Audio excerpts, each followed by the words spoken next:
जातिगत जनगणना भी होगी और हम अपने अधिकार को ले पाएंगे। इसलिए दिल्ली के रामलीला मैदान में मैं तमाम बहुजन समाज के संगठनों से, बहुजन समाज के नेताओं से, बहुजन समाज के समाज सेवियों से आह्वान करता हूं कि वो 10 और 11 मार्च को दिल्ली के ऐतिहासिक रामलीला मैदान में भारी संख्या में पहुंचकर इस न्याय अधिकार महाकुंभ को कामयाब करें और बहुजन समाज के अधिकार दिलाएं। जिसकी जितनी संख्या भारी उसकी उतनी हिस्सेदारी। और WTP और पैगाम के द्वारा ये कहा जा रहा है, क्योंकि भूखा पेट ही क्रांति लाता है, वो समय आ गया हमारा हक अधिकार छीन करके आज भारतवर्ष को फिर खोखला बनाया जा रहा है। वो हमारा सहयोग करें और क्योंकि निर्णायक लड़ाई लड़ने के लिए सबका सहयोग चाहिए और हमें सभी पार्टी के सभी दलों को, सभी संगठनों का आह्वान किया जाता है, सब 10-11 को पहुंचो और सबको मंच दिया जाएगा, अपनी आवाज़ को बुलंद करो। बहुसंख्यक समाज, OBC, SC, ST और माइनॉरिटी के पिछड़े वर्ग के लोग, इनकी स्थिति इतनी खराब हो चुकी है कि जो संकल्प लिया गया था हमारे संविधान निर्माताओं ने कि सबको समता, बंधुत्व, खुशहाली और सबको समान अवसर मिलेंगे, लेकिन यहाँ 75 साल में उल्टा हो रहा है। प्रारंभ में सबकी शिक्षा लगभग समान थी, एक सी व्यवस्था थी और इलाज की व्यवस्था भी लगभग एक थी और रहने की व्यवस्था में भी ज़्यादा अंतर नहीं था। लेकिन आज स्थिति 75 साल बाद उल्टी हो चुकी है। गरीब और गरीब हो गया है और पैसे वाला और पैसे वाला हो गया है।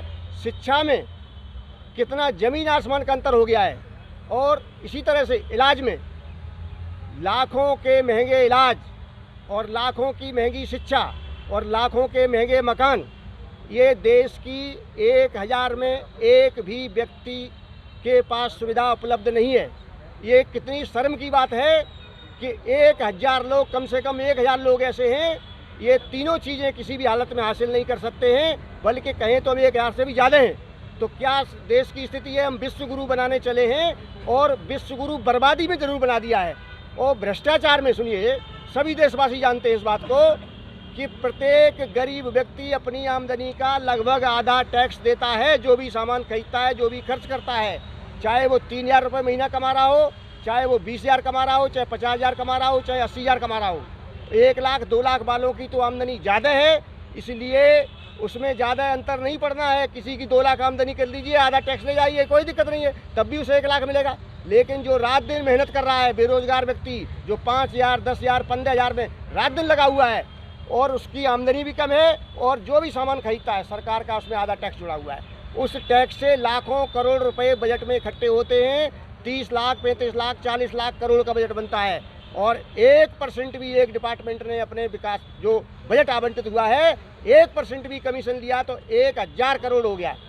1 लाख करोड़ में 1000 करोड़, और एक नहीं लेता है, पूरे देशवासियों को मालूम है। जो टेंडर होते हैं, कंपनियां, सभी जानते हैं, सभी घर में अधिकारी हैं, इंजीनियर हैं, ठेकेदार भी हैं, छोटे बड़े, और सारे जो मंत्री, MP, MLO सभी संपर्क हैं सबके। तो सबको पता है कि हर डेवलपमेंट के काम में जो करोड़ों अरबों रुपए के डेवलपमेंट होते हैं उनमें कमीशन खोरी, उनसे लाखों करोड़ रुपए एक व्यक्ति के पास कमीशन जाता है। और ऊपर के जो बैठे हुए केंद्र में अधिकारी, व्यापारी और कई नेता, उसमें भी मंत्री कह लें, 1-1 हज़ार करोड़ नहीं, 10-10, 5-5 हज़ार करोड़ बजट में कमीशन खोरी से। इसी से महंगे प्राइवेट सेक्टर में अस्पताल बन रहे हैं, इंजीनियरिंग कॉलेज खुल रहे हैं, मेडिकल कॉलेज खुल रहे हैं और मेडिकल कॉलेज भी बन रहे हैं, उनके 50-50 लाख रुपए फीस लगती है। ये कहाँ से पैसा आया? किसी की जांच बैठा दीजिए, सब में घोटाले निकलेगी, सब ब्लैक मनी है। और जिनका पैसा है, जो देश के बहुसंख्यक SC, ST, OBC मोस्टली उसमें हैं, 99% वही लोग हैं। अब बाद में कोई एक आध होगा, तो पैसा उन्हीं का, और उन्हीं को घर से बाहर कर दिया, उनको इलाज से बाहर कर दिया, उनको शिक्षा से बाहर कर दिया, और उन्हीं के पैसे से हवाई जहाज उड़ा रहे हैं, उन्हीं के पैसे से अरबों खरबों की कंपनियां चला रहे हैं और देश और विदेश में जमा कर रहे हैं। ये ढांचा इतना बिगाड़ दिया। 90 से जब सामाजिक न्याय के आंदोलन में BP सिंह ने आरक्षण लागू किया 27% OBC के लिए, तो उसी दिन से तय कर लिया गया कि आरक्षण खत्म कैसे किया जाए, प्राइवेट सेक्टर में ले आइए। और प्राइवेट सेक्टर में तमाम लोग पहले से ही पैसा कमा चुके हैं और अब भी कमा रहे लगातार, तो ये निजी सेक्टर में सब कुछ जा रहा है, निजी क्षेत्र में। तो जिसमें पैसा नहीं है, न उसे कोई लोन मिलेगा, न वो कंपनी चला पाएगा, न उसको कोई शेयर देगा।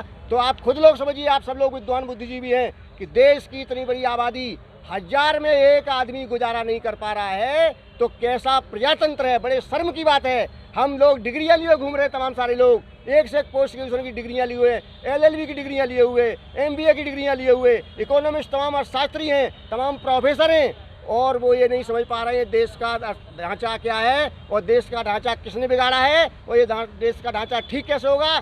इसमें सभी लोगों की जिम्मेवारी बनती है कि देश को बचाइए। और इसी उद्देश्य से इस 10 और 11 मार्च को रामलीला मैदान में देश के बहुसंख्यक समाज के जो शोषित पीड़ित वर्ग के लोग हैं, जो हम 1000 बता रहे हैं, 1000 में तमाम जो लोग 99 के लिए चाहे 1000 में एक जो थोड़ा दाल रोटी खा रहा गुजारा कर रहा है, बाकी हजारों के हजार गरीब है, तब एक कहीं थोड़ा सा गुजारा कर पा रहा है। इतनी बड़ी आबादी, उसके तमाम संगठन चल रहे हैं। उन सभी संगठन के लोगों को आह्वान किया गया है और सभी नेताओं को आह्वान किया गया है कि आप इस पे आइए और मंच पे आइए और सही रास्ता दिखाइए, न पब्लिक आपको सही रास्ता दिखा देगी।